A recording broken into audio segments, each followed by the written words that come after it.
नमस्कार मित्रांनो, आज आपण आलोय संभाजीनगर पासून 8 किलोमीटरवर दूरवर असलेलं हे जे मंदिर आहे ते जवळपास 400 ते 450 वर्षांपूर्वीचं जुनं मंदिर आहे, जे की खंडोबा मंदिर आहे. आणि ह्या ज्या खंडोबा मंदिराची स्थापना जी आहे ती 1688 मध्ये अहिल्याबाई होळकर यांनी केली होती. तुम्ही बघू शकता, हा तो मंदिराचा रस्ता आहे. आता आपण मंदिरामध्ये जाणार आहे. तुम्हाला बरंच काही माहिती मंदिराबद्दलचा असलेला खूप सारा जो इतिहास आहे, कधी ह्या मंदिराची स्थापना झाली, हे पूर्ण मी ह्या व्हिडिओमध्ये तुम्हाला दाखवणार आहे. या मंदिराचं एक छोटंसं मार्केट आहे, जिथे तुम्ही मंदिरा रिलेटेड खूप साऱ्या गोष्टी इथून घेऊ शकता. सामान इथे तुम्ही घेऊ शकता. इथे हे बघा.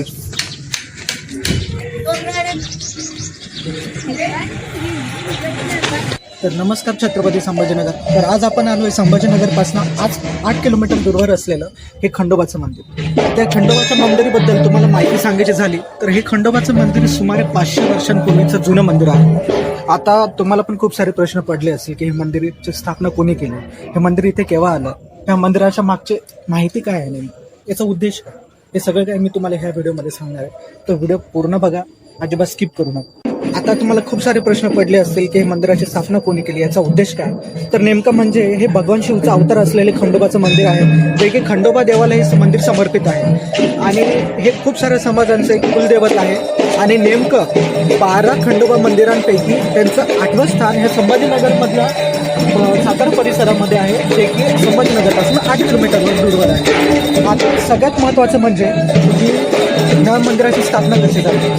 तर आता पूर्वी काळामध्ये काय असायचं की खंडोबाचं मंदिर एक डोंगराळ भागामध्ये होतं, जे की तिथे खूप गर्दी असायची.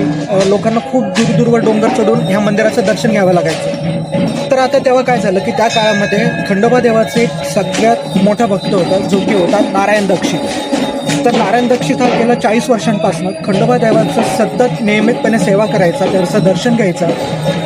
उंच उंच डोंगर चढून 2 किलोमीटरवर चढायचा, 2 किलोमीटर सतत खाली उतरायचं आणि त्यांची सेवा करायची. तर अशाच काही वेळामध्ये खंडोबा देव त्याच्यावर प्रसन्न झाले आणि त्यांनी त्यांच्या स्वप्नातून त्याला सांगितलं की तुझं आता वय झालं, तुला माझं दर्शन करायला जमणार नाही, तर तू आता जिथे म्हणशील तिथे येऊन मी तुला दर्शन देऊ. तर नारायण दीक्षितांनी त्यांना विनंती केली की देवा, की तुम्ही माझ्या घरी येऊनच स्थायिक व्हा, जेणेकरून मी रोज तुमचं दर्शन घेऊ शकेल, तुमची सेवा करू शकेल.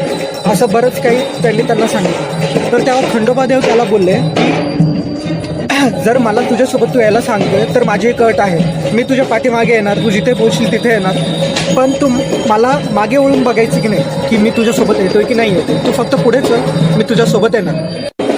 तर मग देवांनी सांगून सुद्धा त्याला जी अट दिली होती की तू मागे वळून बघायचं नाही, मी तुझ्यासोबत येऊ जाणार.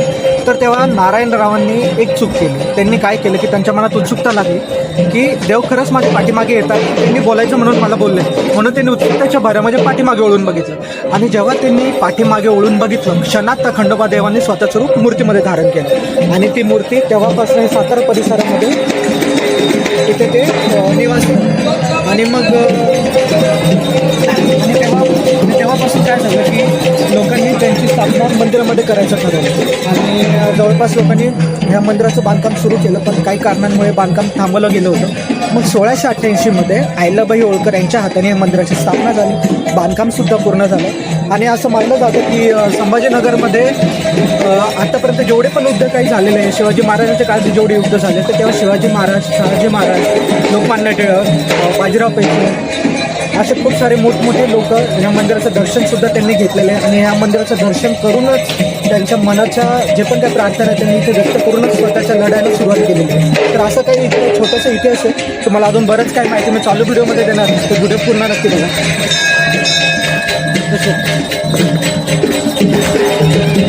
आज आपण आलो आहे 400 वर्षांपूर्वीचं जुनं मंदिर म्हणजे खंडोबा मंदिर येते. तुम्हाला मी आता बरंच काही या मंदिराची माहिती देणार आहे, ह्या मंदिराचं वैशिष्ट्य काय हे सुद्धा दाखवणार आहे. आणि तुम्ही बघू शकता की 500 वर्षांपूर्वीचं हे जुनं मंदिर आहे. एक सेकंड, हे बघा, 500 वर्षांपूर्वीचं हे जुनं मंदिर आहे. ह्या मंदिराचं बांधकाम आधी जसं आहे तसंच आतापर्यंत सुद्धा स्थित आहे. बरंच काही बदल अजून तरी या मंदिरामध्ये झालेले नाही आहे. तुम्ही बघू शकता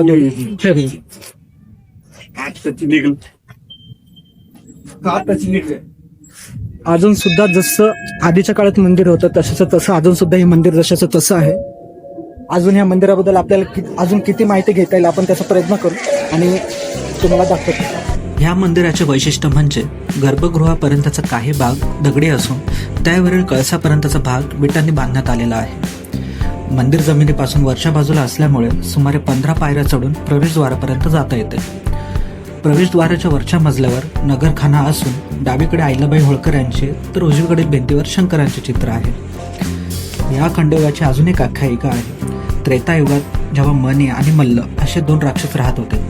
हे दोन्ही राक्षस साधू संतांना खूप त्रास देत होते. त्यांच्या परिवारांना मारत असत, त्यांना दररोज काही ना काही त्रास देत असत. तर ह्या साधू संतांनी शंकराकडे धाव घेतल्यावर शिवाने खंडोबाचे अवतार धारण करून साताऱ्याच्या डोंगरावर कडे पाठार येते ह्या दोन्ही राक्षसांचा त्यांनी वध केला.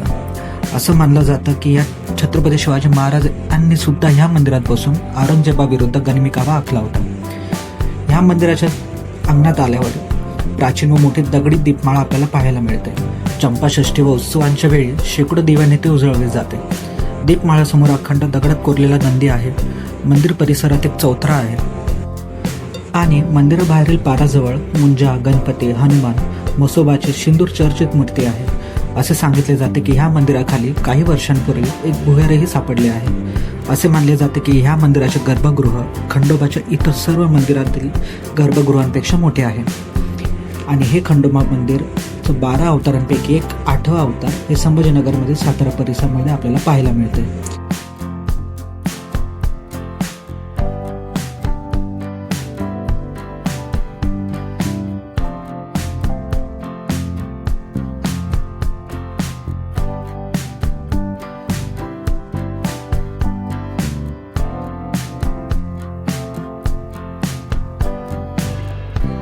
आता इथल्या पुजारीच्या म्हणण्यानुसार आम्हाला एक माहिती कळली आहे. आता बघा, तुम्हाला हे जे दिसतंय हे एवढं काही भाग आहे मंदिराचा, तो आता गव्हर्नमेंटकडनं बांधला गेलेला आहे. फरशी काम म्हणा, हे मंदिर बोला, किंवा जे समोर तुम्हाला दीपमाळ वगैरे दिसतं हे आता रिसेंटमध्ये बांधकाम झालेलं आहे. पण हे जे पाठीमागचे हे जे मोठं मंदिर आहे हे 1688मध्ये अहिल्याबाई होळकर यांच्या हाताने बांधलं गेलेलं आहे. तेव्हापासून तर आत्तापर्यंत जसंच्या तसं हे मंदिर आहे. अजिबात कुठे त्याला काही नुकसान झालेलं नाही, काहीच नाही. फक्त हा एवढा पोर्शन आता गव्हर्नमेंटकडून बांधला गेलेला आहे. आणि हे जे तुम्हाला पाठीमागे दिसतंय, आता बघा तुम्हाला मी दाखवतो की झाडाखाली हनुमान आणि गणपतीची मूर्ती आहे. याचा पण थोडासा एक आहे माहिती आपल्याकडे जी पुजारींकडून आपल्याला भेटली.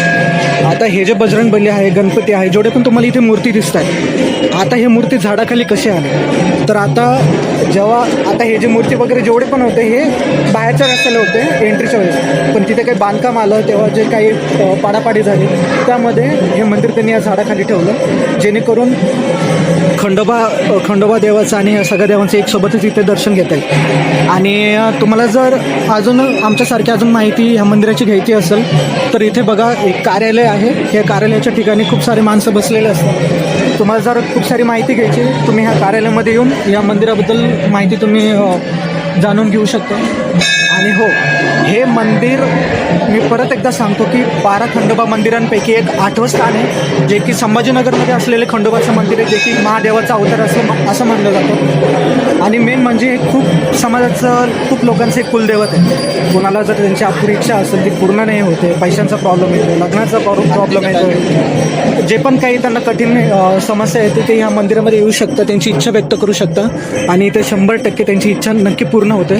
फक्त सगळ्यांना माहिती की आपलं मन साफ पाहिजे तर सगळ्या काही गोष्टी चांगल्या पद्धतीने होऊ शकतात. आणि मेन म्हणजे जेव्हा तुम्ही इथे येताल, जर तुम्हाला आरतीच्या टाईमला इथे यायचं तर सकाळी 7 वाजता आरती असते, 7 किंवा 8ला, आणि ते सेम टाईम संध्याकाळी असते, संध्याकाळी 7ला इथं आरती होते. आणि तुम्हाला मी असं दाखवतो की चला ठीक आहे, आता आपण असं म्हणू शकतो की या मंदिराच्या बऱ्याच काही जे बाहेर तुम्हाला आर्किटेक्चरल डिझाईन दिसतं हे ठीक आहे, आता हे गव्हर्नमेंटने बांधलं म्हणजे आपण समजू शकतो की चला हे आता बांधलं आहे गव्हर्नमेंटने, तिथले लोक हे चांगलं काम करू शकतात. पण 400 वर्षांपूर्वी हे जे तुम्ही जे बघताय हे इकडे 400 वर्षांपूर्वी तुम्ही जे बघताय बघा, हे मंदिराचं डिझाईन बघा, याचं शिल्पकार बघा, ज्या पद्धतीने त्यांनी हे मंदिर बांधलं आहे. आणि तुम्हाला एक सांगतो, हे मंदिर अख्ख्या एका दगडामध्ये ह्या मंदिराचं बांधकाम झालं आहे, पूर्ण एका दगडामध्ये.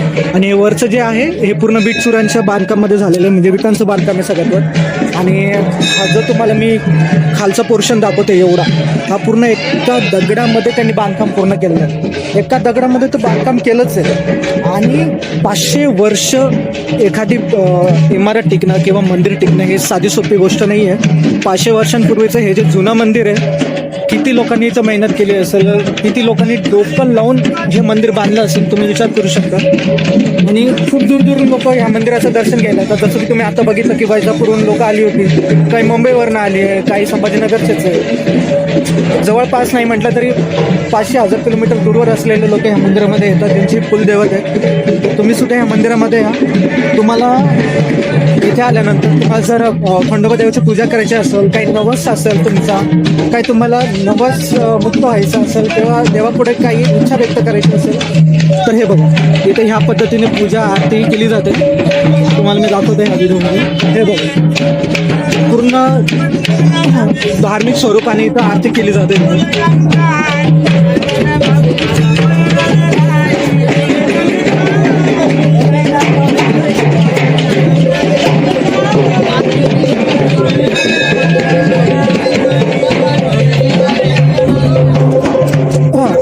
बघितलं असेल आता की प्रत्येक ठिकाणी तुम्हाला आरतीचा आवाज येतो. प्रत्येक ठिकाणी खंडोबा देवाला काही ना काही प्रार्थना मागितली जाते. कारण काय, हे नवसाचं मंदिर आहे. नवसाचं म्हणल्यापेक्षा एक कुलदैवत मंदिर आहे की खूप दूरदूरून लोक त्यांची इच्छा व्यक्त करायला ह्या मंदिरामध्ये येतात. तर आमची पण तुम्हाला हीच विनंती आहे, जेव्हा तुम्ही संभाजीनगरमध्ये येता तर संभाजीनगरपासून 8 किलोमीटर दूरवर असलेलं सातारा परिसरामध्ये हे खंडोबा मंदिर आहे, जे की 12 खंडोबा मंदिरांपैकी 8वं स्थान त्याचं संभाजीनगरमध्ये. हां, हे जे तुम्हाला मी दीपमाळ वगैरे सांगितली होती, ही आता तर गव्हर्नमेंटने बांधलेली आहे. आणि हा समोरचा पोर्शन आहे जेवढा तुम्हाला दिसतोय मंदिराचा, हे सुद्धा आता तर गव्हर्नमेंटने बांधलं. पण हे जे पाठीमागचं मोठं मंदिर आहे, हे 500 वर्षांपूर्वीचं मंदिर आहे, जे की आतापर्यंत त्या मंदिराला अजून सुद्धा काहीच हानी झालेली नाही आहे. तुम्ही आवर्जून इथून या. आणि तुम्हाला अजून खूप सारी माहिती पाहिजे असं या मंदिरामध्ये कार्यालय सुद्धा आहे, काही ब्राह्मण सुद्धा आहे जे की तुम्हाला या मंदिरामध्ये मदत करू शकतो. तर आता आपण आलो आहे 400 वर्षांपूर्वीचं जे मंदिर आहे खंडोबा मंदिर, तिथे आपण आता आलो आहे. आणि इथे आल्यानंतर आम्हाला खूप चांगले गोड लोक आता भेटलेले आहेत. हे आलेत वैजापूरवरनं, हे राजेश सर आहे. तर तुम्हाला किती केव्हा आले तुम्ही इथे? पहिल्यांदा. कसं वाटतं तुम्हाला इथं मंदिराचं? किती वेळ राहिला तरी? काय काय बघायला मिळतं? 3 तासापासून इथं आलेले आहे. आणि तुम्ही बघू शकता हे मंदिर, हे खंडोबा मंदिर आहे, जे की महादेवाचा अवतार असलेले मंदिर आहे. आणि हे कपल आहे जे की वैजापूरवरनं आपल्याला भेटायला आले, तर आम्हाला भेटले सुद्धा आता. काय नाव आहे सर आपलं? राजेश त्रिभुवन. हां, हे राजेश सर. चला मग भेटू आपण अशाच परत एकदा व्हिडिओ बनायची. हर हर महादेव. चला तर मग मित्रांनो, आपण आज जे खंडोबा मंदिरमध्ये आलो होतो, जे की 12 खंडोबा मंदिरांपैकी 8वं स्थान त्याचं संभाजीनगरमध्ये आहे.